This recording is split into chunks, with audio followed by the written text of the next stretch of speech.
Combien de fois avez-vous cru que pour vous rapprocher de Dieu, il fallait prendre du recul par rapport au monde?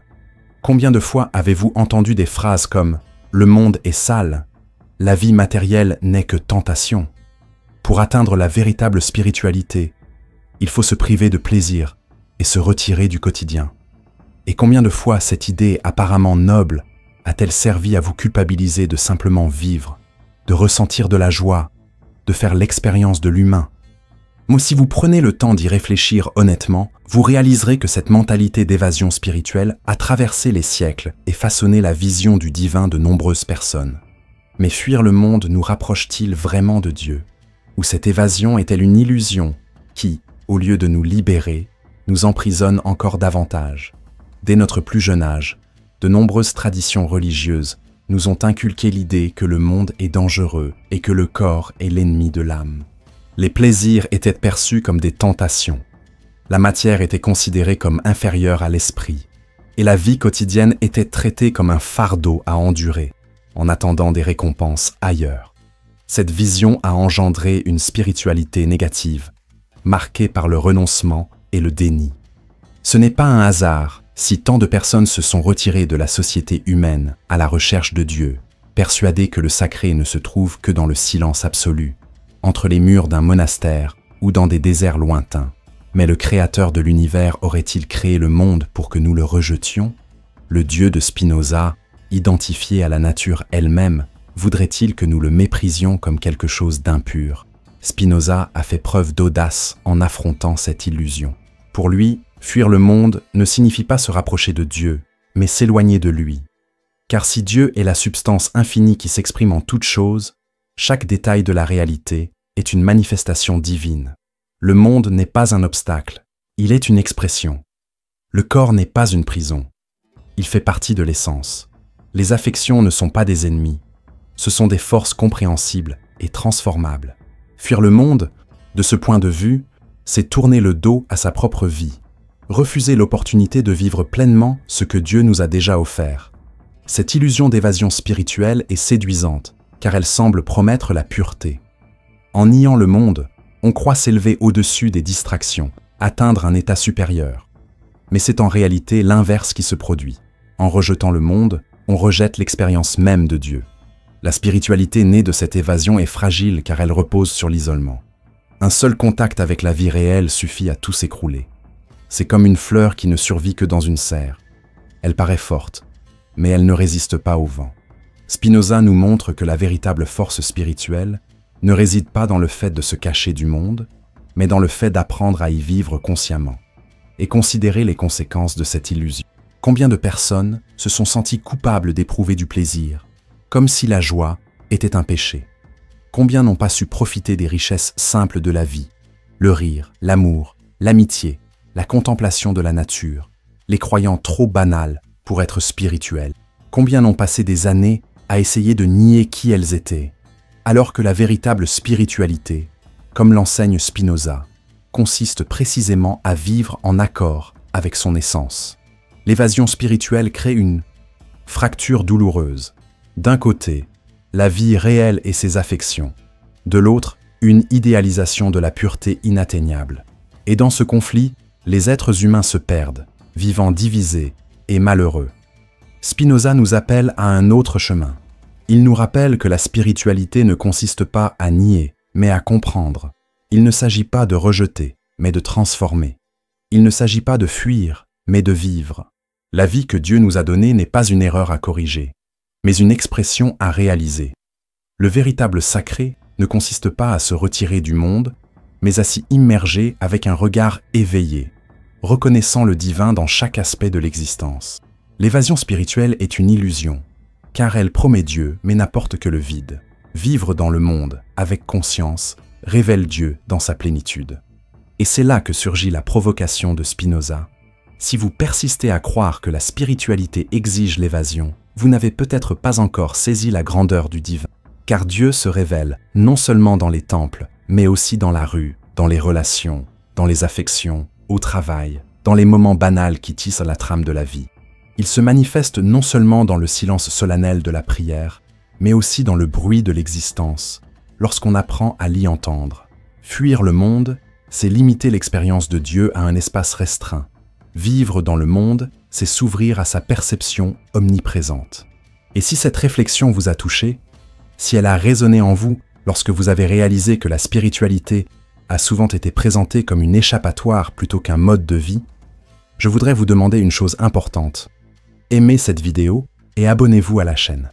Ce simple geste permet à davantage de personnes d'accéder à ce type de contenu et de s'éveiller à une spiritualité plus libre, plus lucide et plus vibrante. Votre soutien contribue à la diffusion de ce message, atteignant ceux qui sont encore prisonniers de l'illusion qu'il faut renoncer à la vie pour trouver Dieu. Mais nous ne pouvons pas nous arrêter là. Si l'évasion spirituelle est une illusion, nous devons comprendre pourquoi tant de gens croient encore que le corps, les émotions et le monde matériel sont les ennemis de l'âme. C'est la prochaine étape de notre voyage. Approfondir la critique de l'ascétisme par Spinoza et comprendre pourquoi mépriser le corps revient à mépriser la manifestation même de Dieu. Si l'illusion de l'évasion spirituelle nous conduit à croire que Dieu est loin de la vie, l'ascétisme en est l'expression concrète. L'idée qu'il faut renoncer au corps, réprimer les désirs et étouffer les affections pour atteindre le divin. Pendant des siècles, combien ont cru que la véritable sainteté résidait dans le châtiment de la chair, dans le refus des plaisirs, dans une vie comme si le corps était un fardeau à porter. Et combien, même sans se réfugier dans les déserts ou les monastères, portent encore la culpabilité d'éprouver de la joie, du plaisir ou du désir. C'est contre cette logique que Spinoza s'élève, proposant une vision radicalement différente. Le corps n'est pas l'ennemi de l'âme, mais une expression du même. Dieu qui se manifeste en toutes choses. Pour Spinoza, séparer le corps et l'esprit est l'une des plus grandes illusions de la tradition occidentale. On nous a inculqué que l'esprit est pur et élevé, tandis que le corps est impur et terrestre. Cette division a engendré une spiritualité divisée. D'un côté, la raison ou l'âme. De l'autre, la matière perçue comme un obstacle. Mais, dans sa philosophie, le corps et l'esprit ne sont pas deux substances distinctes.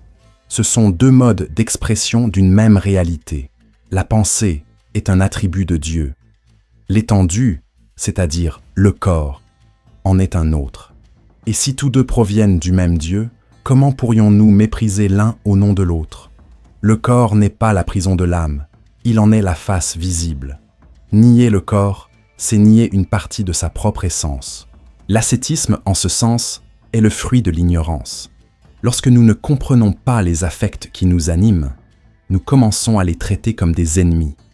Nous les réprimons, les nions, les étouffons, mais le résultat n'est qu'une plus grande servitude, car, en essayant de tuer les désirs, nous ne nous en libérons pas.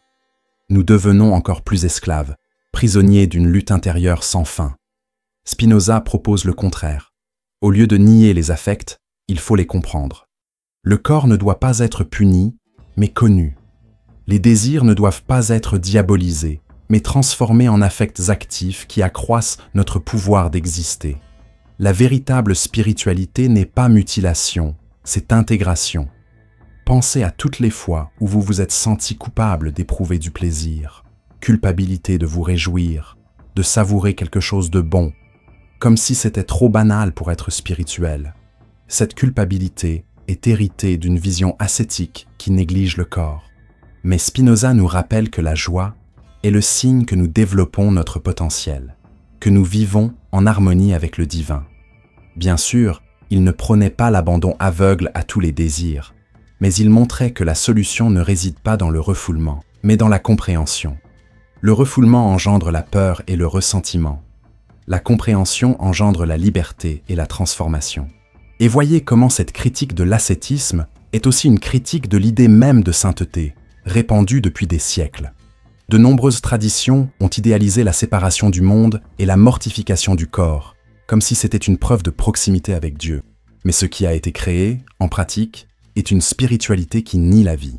Combien de saints ont été exaltés précisément parce qu'ils rejetaient tout ce qui est humain, comme si l'humanité était une erreur à corriger. Spinoza, au contraire, nous montre que la sainteté ne consiste pas à nier l'humain, mais à le vivre pleinement, en accord avec l'ordre de la nature. Cette vision est libératrice, car elle redonne au corps sa dignité. Il n'est ni sale, ni vil, ni un fardeau à traîner. Il est aussi divin que l'esprit, car tous deux sont l'expression du même Dieu. En comprenant cela, nous pouvons abandonner la culpabilité qui nous habite et vivre une spiritualité plus intégrée, où raison et corps marchent main dans la main. Nul besoin de mépriser les plaisirs ou de renier les affections. Il nous faut les cultiver avec lucidité, afin qu'ils élargissent notre pouvoir de vivre. La vertu, pour Spinoza, ne réside pas dans la négation, mais dans l'expansion. Et c'est précisément ici que se situe la transition vers le point suivant. Si le corps n'est pas un ennemi, si les affections ne sont pas des obstacles, pourquoi persistons-nous à associer sainteté et retrait du monde et répression de la vie? Comment cette distorsion est-elle devenue si forte qu'elle a façonné notre vision de la spiritualité pendant des siècles? C'est ce que nous explorerons dans le prochain sujet. L'erreur consistant à confondre sainteté et retrait, et comment Spinoza nous aide à retrouver un chemin bien plus complet. Combien de fois avez-vous entendu dire que la véritable sainteté réside dans la séparation du monde? Combien de fois l'image du saint a-t-elle été présentée comme celle d'un être distant, isolé, vivant presque sans contact humain, refusant les plaisirs et coupant les ponts avec le quotidien? Cette idée circule depuis des siècles. Le saint est celui qui abandonne tout, qui se retire, qui renonce.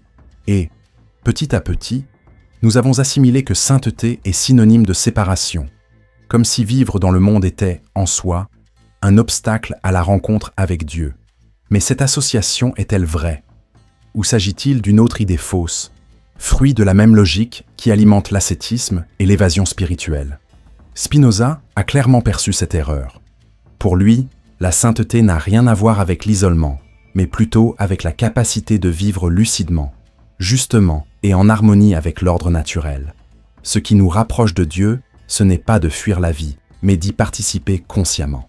Quiconque se retire pour nier son corps et s'éloigner des autres n'est pas nécessairement plus saint. Il ne fait peut-être que renforcer son ignorance, cultivant peur et illusion. En revanche, celui qui demeure dans le monde mais parvient à transformer ses passions en affections actives et à vivre en harmonie avec son essence, s'approche véritablement de la véritable spiritualité. La confusion entre sainteté et détachement naît de la peur. Ne sachant comment gérer nos désirs, nous croyons que la seule voie d'avenir est de les nier. Parce que nous ne pouvons vivre dans le monde sans nous perdre, nous croyons que la seule voie d'avenir est de le fuir. Mais, comme nous le rappelle Spinoza, ce déni n'est pas une libération, c'est une servitude masquée. Ceux qui fuient le monde n'ont pas conquis leurs affections, ils se sont simplement cachés d'elles. Ceux qui se retirent n'ont pas vaincu leurs passions, ils tentent simplement de les faire taire par la force.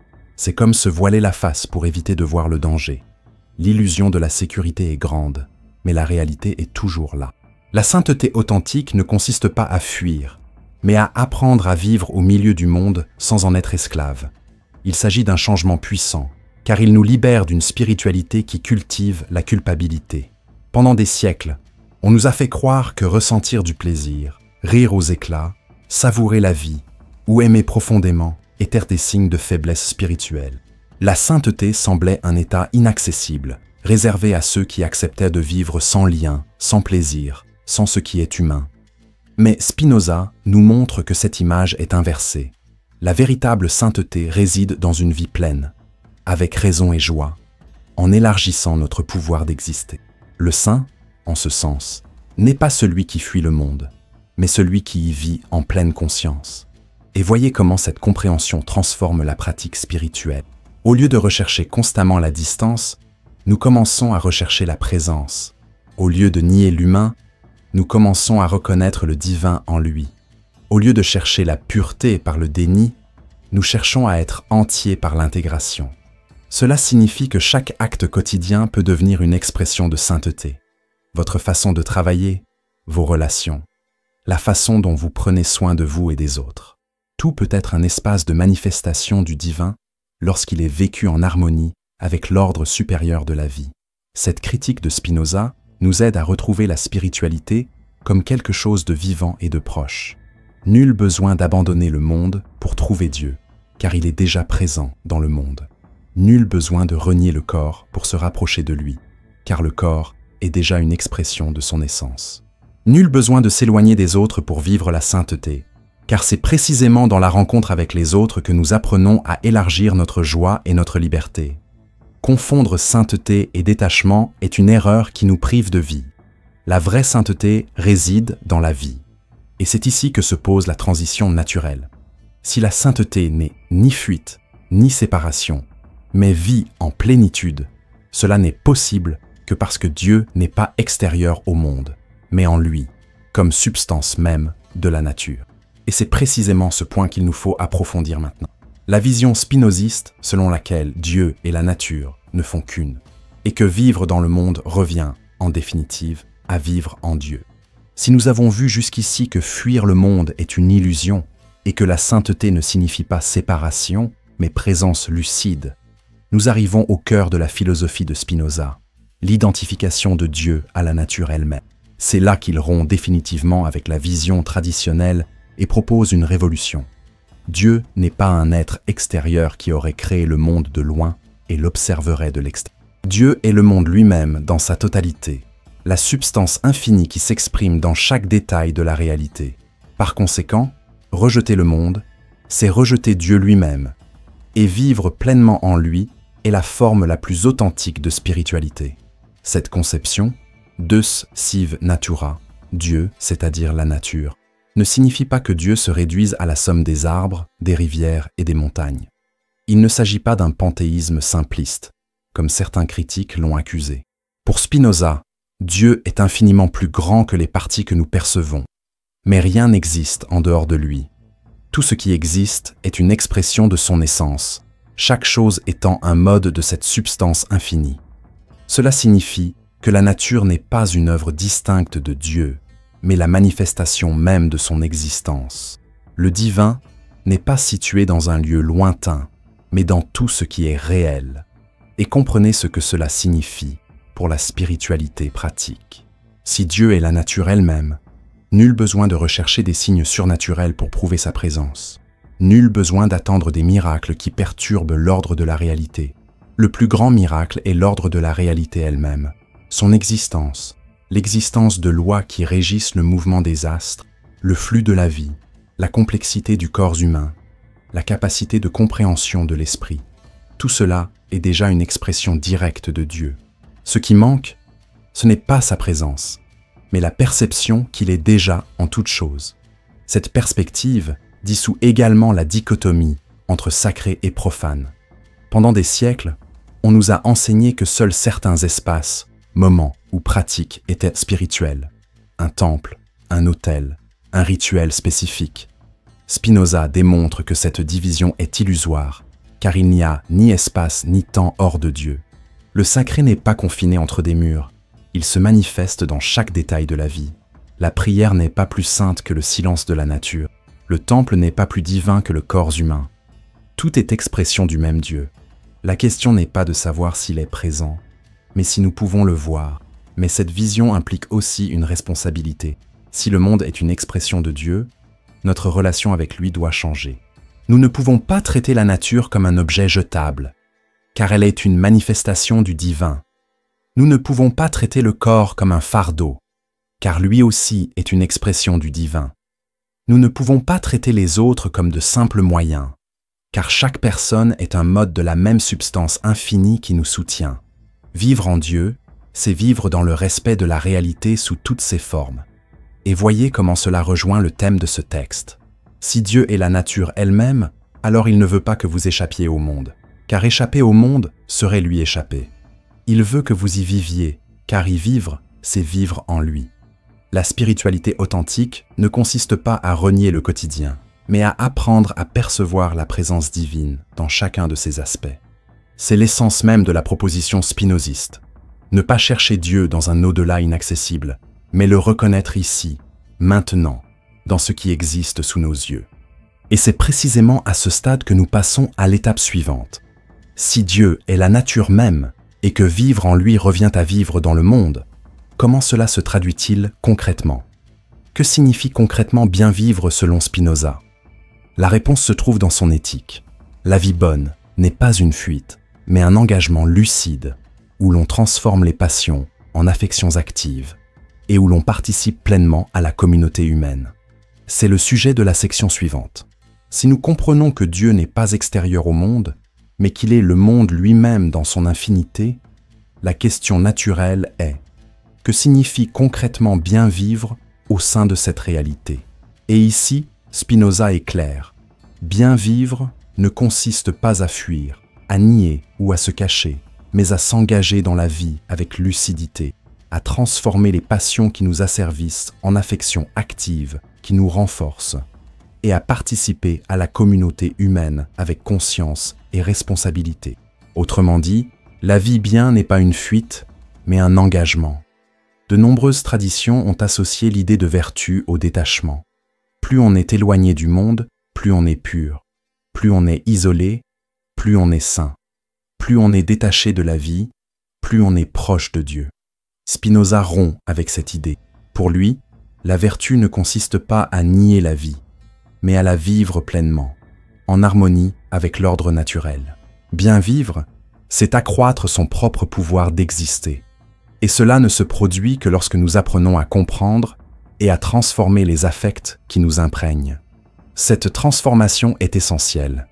Tant que nous vivons dominés par les passions, peur, envie, haine, orgueil, nous sommes en état de servitude. Nous réagissons au hasard. Nous sommes emportés par des forces qui nous échappent et vivons comme des feuilles au vent. Mais lorsque nous commençons à comprendre ces passions, nous pouvons les transformer en affects actifs. Joie, gratitude, amour, compassion.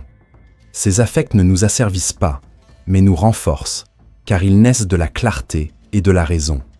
La vie bonne, en ce sens, n'est pas l'absence d'affects, mais leur transformation. Ce n'est pas une froide neutralité, mais une joie lucide.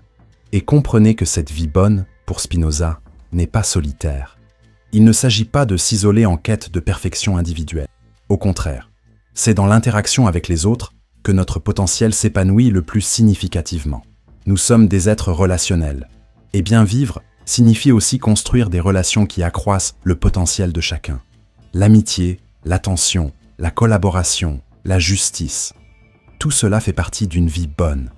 Spinoza voyait la communauté humaine non pas comme une menace pour la spiritualité, mais comme un espace où elle s'épanouit. Il n'y a pas de vie bonne en dehors d'une vie partagée.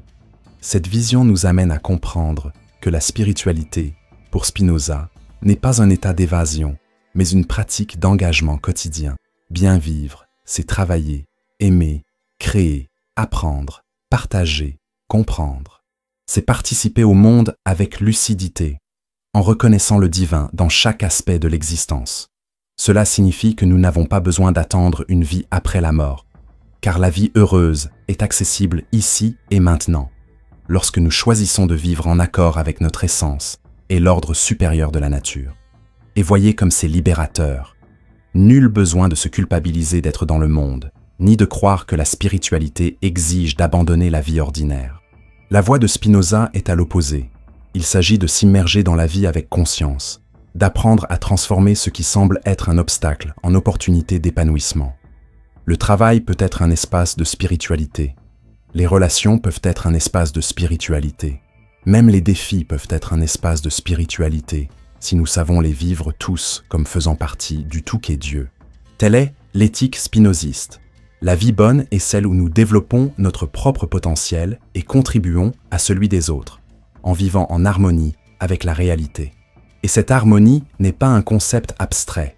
Elle se traduit par une joie active, un sentiment d'expansion qui confirme que nous sommes sur la bonne voie.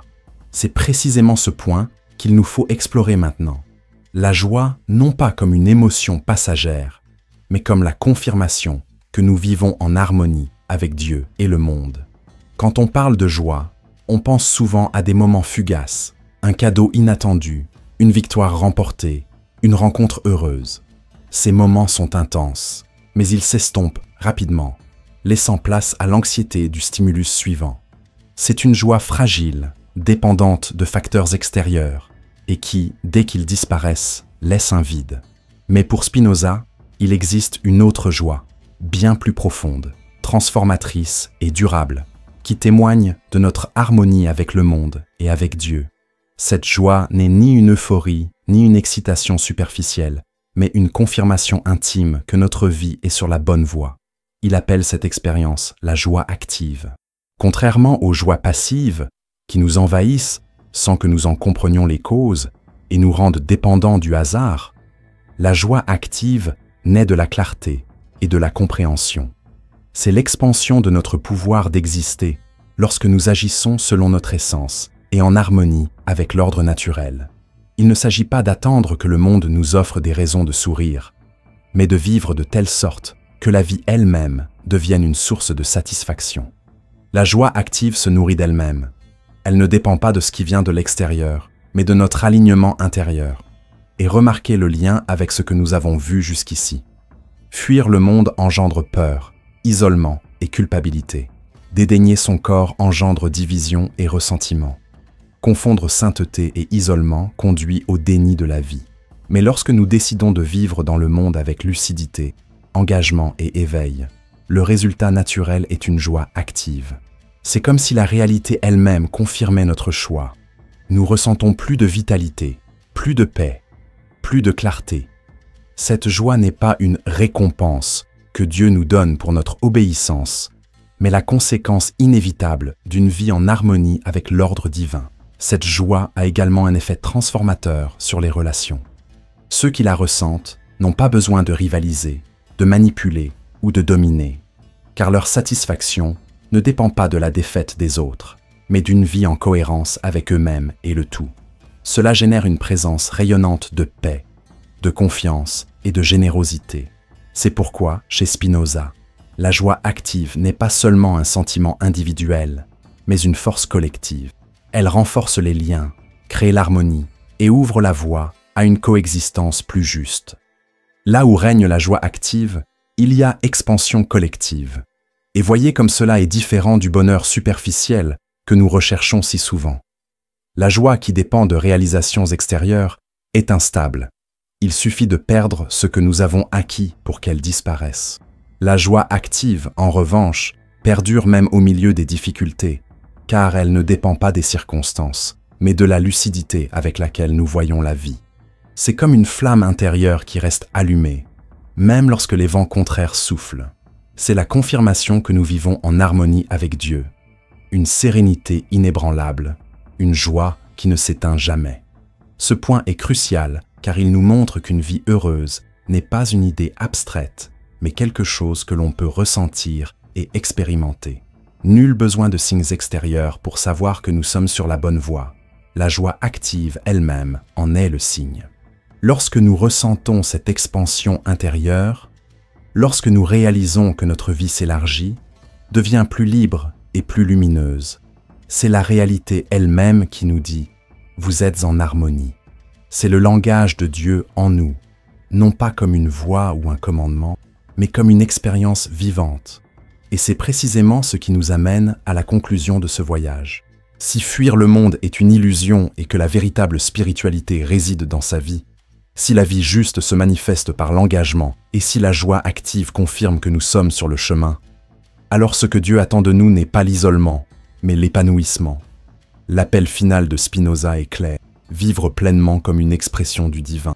Ce sera le sujet de la prochaine section, où nous comprendrons comment transformer la vie en un acte de spiritualité continue. Après avoir parcouru ce chemin, de la critique à l'évasion spirituelle, en passant par la compréhension de la joie active comme confirmation de notre harmonie avec la vie, nous arrivons au point décisif, l'appel de Spinoza. Il ne veut pas que vous imaginiez un Dieu lointain, assis sur un trône, attendant que vous quittiez le monde pour le trouver. Cet appel est bien plus radical. Vivre pleinement, c'est, en soi, vivre Dieu. Chaque souffle, chaque geste de lucidité, chaque joie qui étend sa puissance, est une expression directe de la divinité. Fuir le monde, c'est rejeter cette vérité. Vivre dans le monde, c'est l'incarner. Cet appel exige un changement de mentalité. Pendant des siècles, on nous a appris à associer la spiritualité au renoncement, au déni et à l'abandon. Le monde, le corps, les affections, tout semblait trop dangereux, trop impur, trop terrestre. Mais Spinoza renverse cette logique.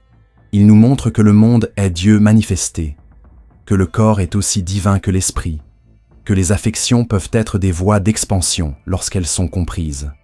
Ce qu'il attend de nous, ce n'est pas la fuite, mais la présence. Pas la peur, mais la clarté. Pas l'isolement, mais l'engagement. Vivre pleinement comme une expression de Dieu, c'est accueillir la vie comme un espace sacré. C'est reconnaître le divin au quotidien, dans les relations humaines, dans les défis qui nous font mûrir, dans les moments de joie simples qui confirment que nous sommes sur la bonne voie. C'est cesser de chercher la spiritualité dans des lieux lointains et commencer à la percevoir dans la réalité même que nous habitons déjà. C'est le grand tournant. Dieu ne veut pas que vous reniez la vie. Il veut que vous vous éveilliez à la vie comme une manifestation de lui. Cet appel est également libérateur car il élimine la culpabilité. Si vivre est une expression du divin, alors ressentir de la joie n'est pas un péché, mais une bénédiction. Aimer n'est pas une faiblesse, c'est une force. Travailler, créer, partager, apprendre. Tout cela peut être spirituel lorsqu'il est vécu en harmonie avec l'ordre supérieur de l'existence. L'important n'est pas de vous être isolé du monde, mais de vivre selon votre essence, de développer votre pouvoir et d'aider les autres à développer le leur. Voilà la véritable sainteté. Non pas l'isolement, mais l'épanouissement. Et c'est peut-être là le message le plus transformateur de tout. Si vous nourrissez encore l'idée que pour trouver Dieu, il faut renoncer au monde, Spinoza vous invite à abandonner cette illusion. La vocation est de vivre intensément, clairement et courageusement. Ne pas gâcher sa vie à essayer d'être moins humain, mais apprendre à être humain dans sa plus haute expression. Un être qui pense, ressent, agit et se reconnaît comme partie intégrante de quelque chose d'infini. Voilà la spiritualité qui ne se cache pas dans les temples, mais qui se manifeste dans votre façon de regarder, de parler, d'aimer et de construire votre vie. Et c'est précisément là que notre cheminement trouve sa prochaine étape. Car si Dieu ne veut pas que vous échappiez au monde, mais que vous y viviez comme une expression de lui, la question qui se pose est: comment traduire cela dans la pratique quotidienne? Comment transformer chaque acte, chaque relation et chaque instant en un espace de spiritualité active? Ce sera le thème du prochain itinéraire, où nous explorerons ce que signifie faire l'expérience de Dieu dans les petites choses, dans le quotidien, sans séparer le sacré de l'ordinaire.